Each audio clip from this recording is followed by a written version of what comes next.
El lobo.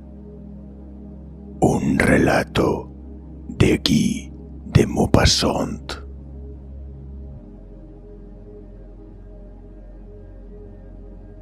Vean lo que nos narró el viejo marqués de Harville. A los postres de la comida con que inaugurábamos aquel año la época venatoria en la residencia del barón Ravels. Habíamos perseguido a un ciervo todo el día. El marqués era el único invitado que no tomó parte alguna en aquella batida, porque no cazaba jamás.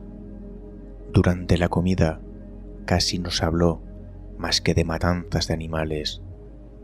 Hasta las señoras oían con interés las narraciones sangrientas y con frecuencia inverosímiles. Los oradores acompañaban con el gesto la relación de los ataques y luchas de hombres y bestias. Levantaban los brazos, ahuecaban la voz. Agradaba oír al señor de Harville, cuya poética fraseología resultaba un poco ampulosa, pero de buen efecto. Es indudable que habría referido muchas veces, en otras ocasiones, la misma historia, porque ninguna frase lo hizo dudar.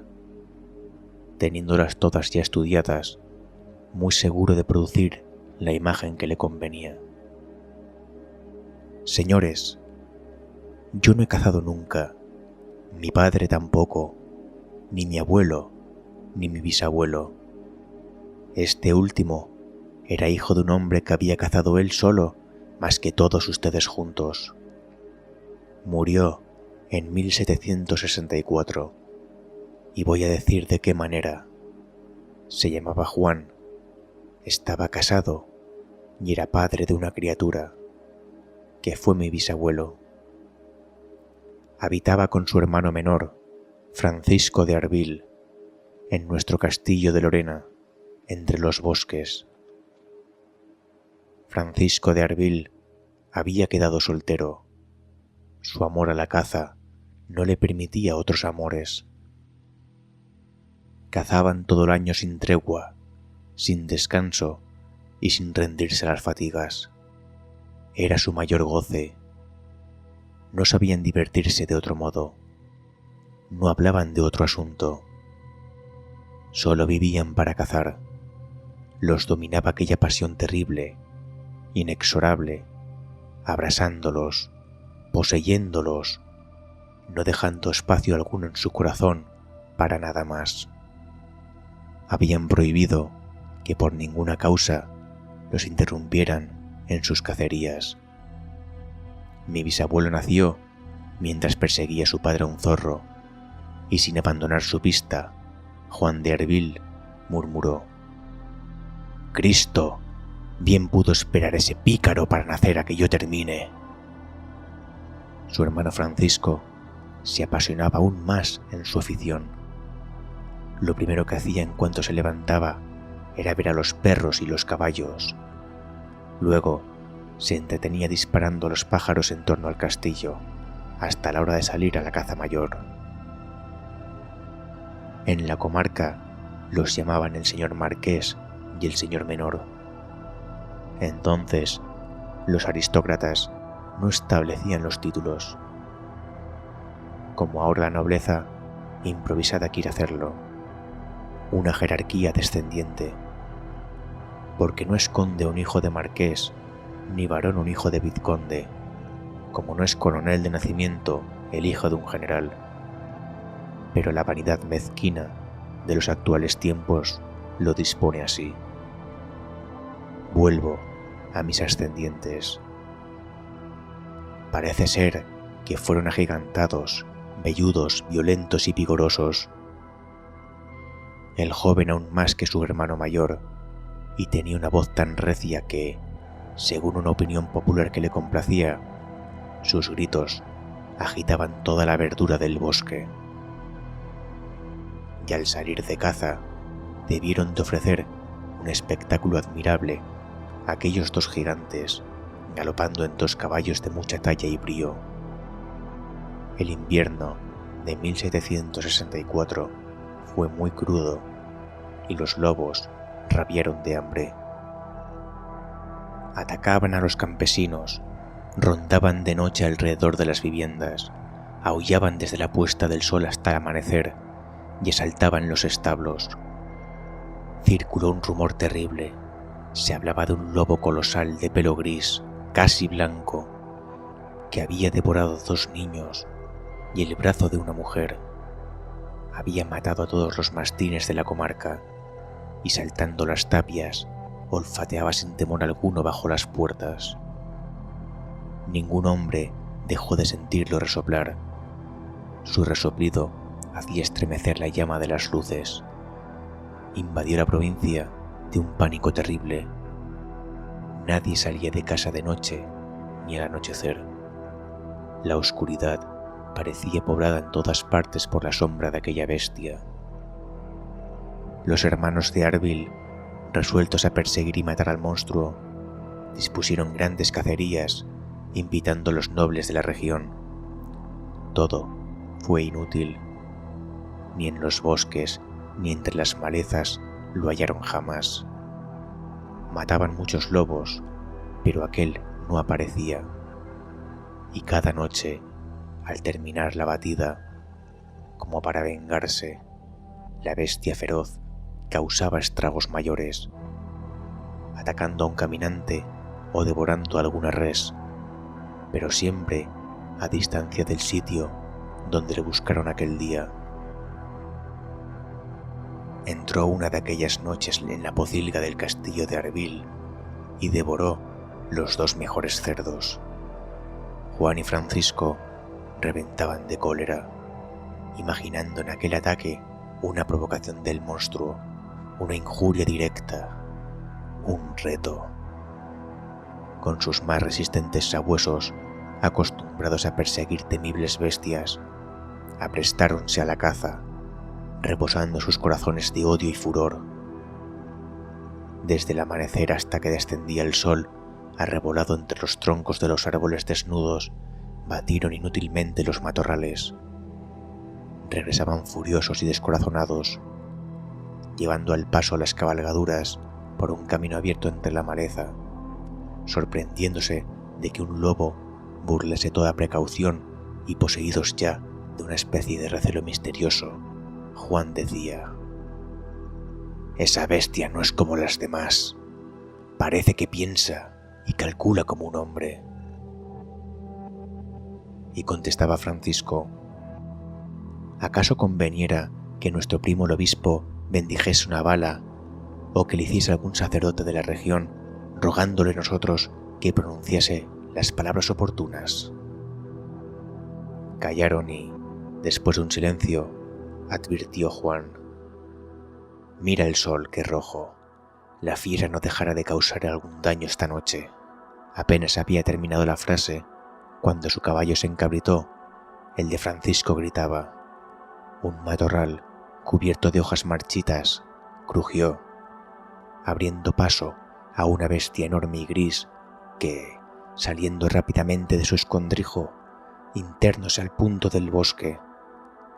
Los 2 de Arville articularon una especie de rugido que demostraba su fiera satisfacción y, encogiéndose, inclinados hacia adelante, pegándose al cuello de sus briosos caballos, impulsándolos con todo su cuerpo, los lanzaron a la carrera, excitándolos, arrastrándolos, enloqueciéndolos de tal modo que, con las voces, sus movimientos con la espuela, que los hercúleos caballeros, como si su ímpetu gigantesco los condujera volando, parecían arrastrar entre las piernas a sus caballos, que iban a escape, tocando en el suelo con el vientre, haciendo crujir los matorrales y salvando las torrenteras, encaramándose por escarpadas pendientes y descendiendo por angostas gargantas.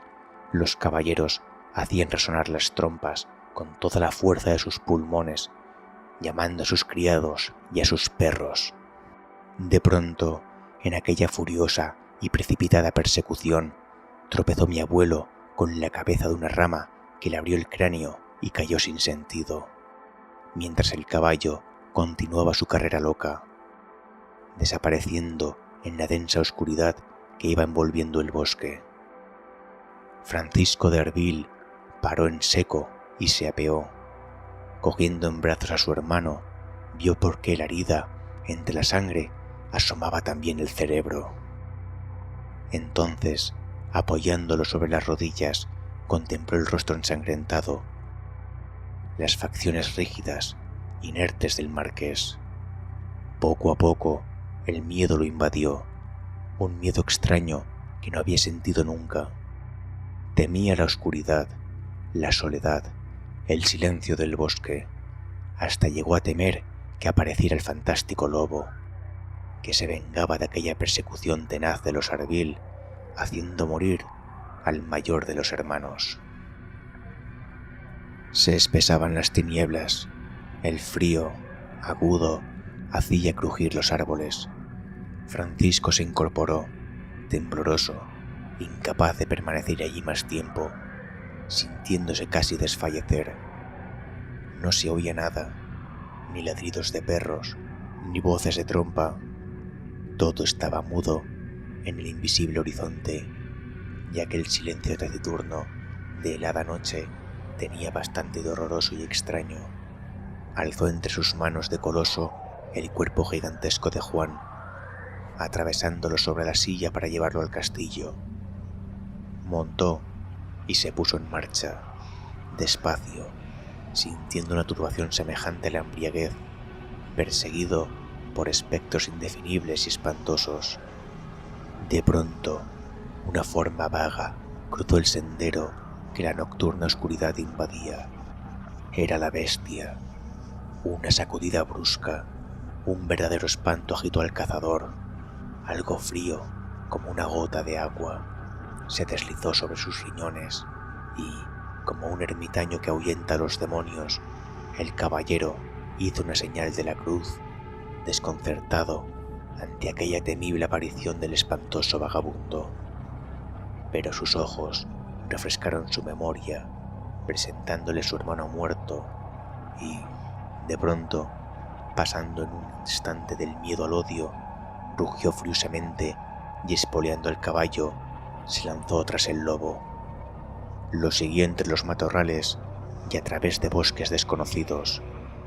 Galopaba con la vista penetrante, clavada en la sombra que huía. Tropezaban en los troncos y en las rocas la cabeza y los pies del muerto atravesando la silla. Le arrancaban el cabello las zarzas y salpicaba con sangre los árboles, golpeándolos con la frente.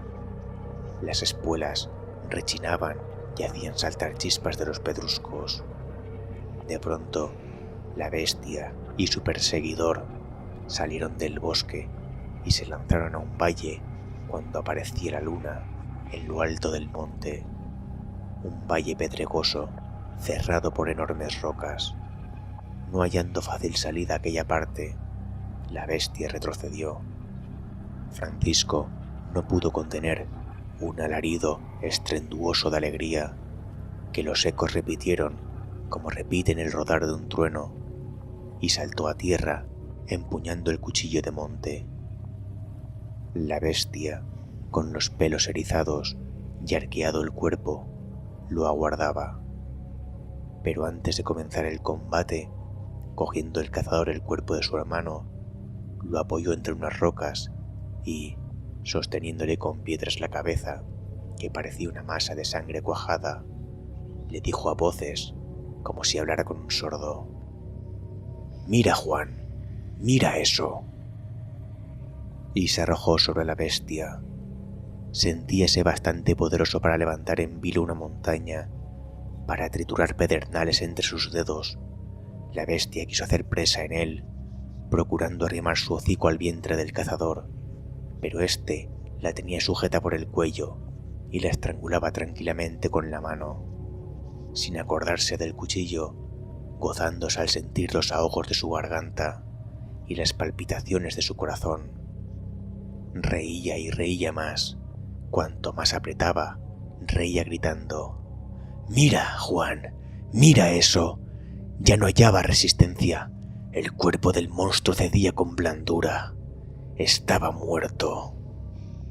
Entonces Francisco lo alzó, y acercándose a su hermano con aquella carga inerte, dejó caer un cadáver a los pies de otro cadáver, diciendo conmovido y cariñoso: «Toma, Juan, tómalo, ahí lo tienes». Después colocó en la silla los dos cuerpos y se puso en marcha. Entró en el castillo riendo y llorando, como una gargantúa cuando el nacimiento de Pantagruel pregonaba la muerte de la bestia con exclamaciones de triunfador y gritos de gozo. Refería la muerte de su hermano, gimiendo y arrancándose las barbas, y, pasado el tiempo, cuando hablaba de aquella noche fatal, decía con lágrimas en los ojos: «Si al menos hubiese podido ver Juan cómo estrangulé al otro, es posible que muriera satisfecho, estoy seguro». La viuda educó a su hijo haciéndolo odiar la caza, y ese odio se ha transmitido hasta mí de generación en generación. El marqués de Arville había terminado. Alguien preguntó: «Esa historia es una leyenda, ¿verdad?». Y el marqués respondió: «Aseguro que todo eso es cierto, que todo ha ocurrido».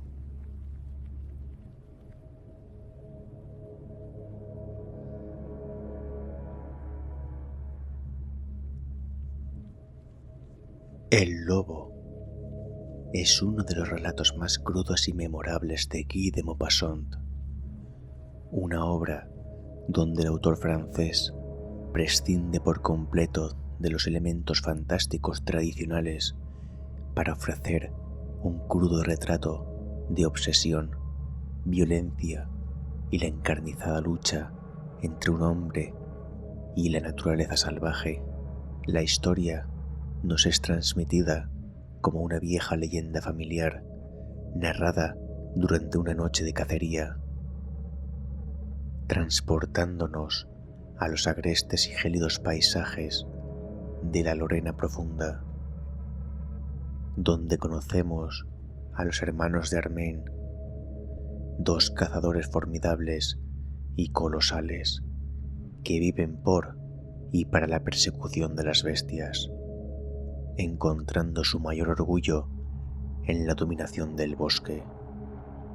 La aparente rutina de sus vidas se ve violentamente trastocada con la llegada de un invierno implacable y la aparición de una criatura legendaria, un lobo enorme, gris, casi antropomórfico por su astucia sobrenatural, que comienza a sembrar el terror en la región al masacrar no solo al ganado, sino también a los pastores, burlando con una inteligencia desesperante todas las trampas y emboscadas humanas.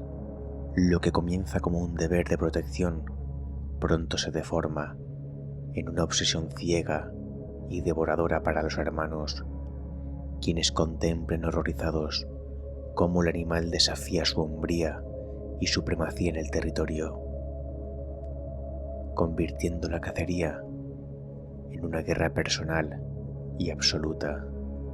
La tensión dramática alcanza su punto álgido y trágico en una noche de persecución implacable sobre la nieve, cuando el lobo, acorralado, demuestra que su ferocidad física es equiparable a su astucia, tendiendo en una emboscada que termina con la vida de uno de los dos hermanos de una manera brutal.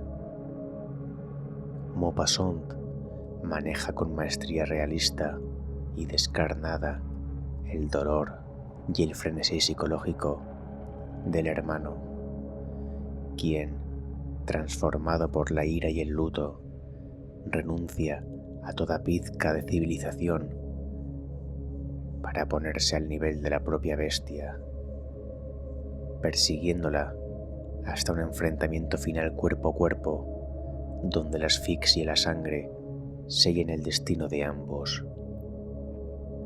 A través de una prosa directa y afilada y desprovista de sentimientos, Guy de Maupassant no solo entrega una obra cumbre sobre la violencia atávica, sino que construye una reflexión perturbadora sobre cómo es el ser humano al intentar domar la salvajidad del mundo exterior. Termina despertando al monstruo dormido en su propio interior. Al final, el verdadero espanto del relato de Maupassant no radica en la voracidad del lobo de Lorena, sino en la terrible certeza de saber que la línea que separa al cazador de la bestia es tan delgada que puede borrarse por completo bajo el peso del odio y la venganza. Recordad que si queréis que narre un relato o poema, o queréis mandarme vuestras propias creaciones para narrarlas aquí, no dudéis y mandadme un correo electrónico a relatornoctambulo@gmail.com. Me despido por ahora. Que tengan una buena noche y unos sueños tenebrosos. Desde Relator Noctámbulo.